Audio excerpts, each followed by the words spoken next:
Dapat na umanong baguhin ng mga Pilipino ang pagiging reactionary sa usapin ng climate change at maging bukas sa pagtanggap sa sinasabi ng siyensya para mas mapaigting ang paghahanda sa mga sakuna kagaya ng bagyo.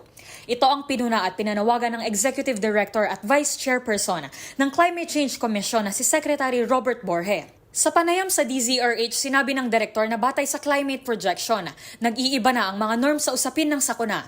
Nakapagtala na ang komisyon ng hindi ordinaryong water level at intense downpour hango sa mga nagdaang bagyo. Kaya nararapat aniya na mas paigtingin ng lahat ng sektor ng pamahalaan at lipunan ang paghahanda dito. At bilang Policy Formulating and Coordinating Office, trabahong ilatag ng komisyon ang mga polisiya para matugunan ang climate change.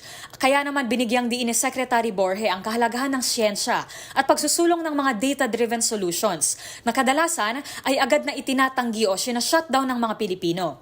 Mahalagaan niya na maunawaan ng sambayanan na totoo itong nangyayari para ito ay mapaghandaang mabuti.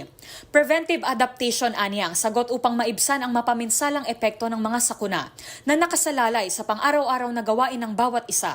Ang ating paghahanda nagsisimula warning pa lang. Pero even before the warning, kailangan ang plano ng ating mga lokal na pamahalaan at nakapaloob yan sa kanilang local planning also, yung kanilang built structures and built environment ay kailangan malakas din. Importante din na we also go beyond the built environment. Kailangan pangalagaan natin ang ating kalikasan. Ang preventive adaptation na ito ay nakatutok sa pagbawas at pag-iwas sa epekto ng climate change na siyang isinusulong ng mga nakalatag na plano ng pamahalaan gaya ng National Adaptation Plan at Disaster Risk Reduction and Management Plan.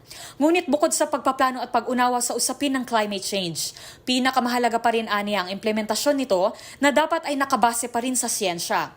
Kaya patuloy ang panawagan ng komisyon na makiisa ang iba't ibang sektor ng lipunan na paigtingin pa ang diskurso sa usapin ng climate change. Gayon din ang ugnayan ng iba't ibang ahensya ng pamahalaan. We welcome the inclusion, the integration. We welcome the participation of the media in clarifying climate change and other disasters. We welcome the participation of our citizens, our academics, and even our celebrities, our famous personalities, to make sure that our people know the challenge of climate change and other disasters. Para sa MBC TV Network News, ito si Rose Babiera. Una sa Pilipinas, una sa Pilipino.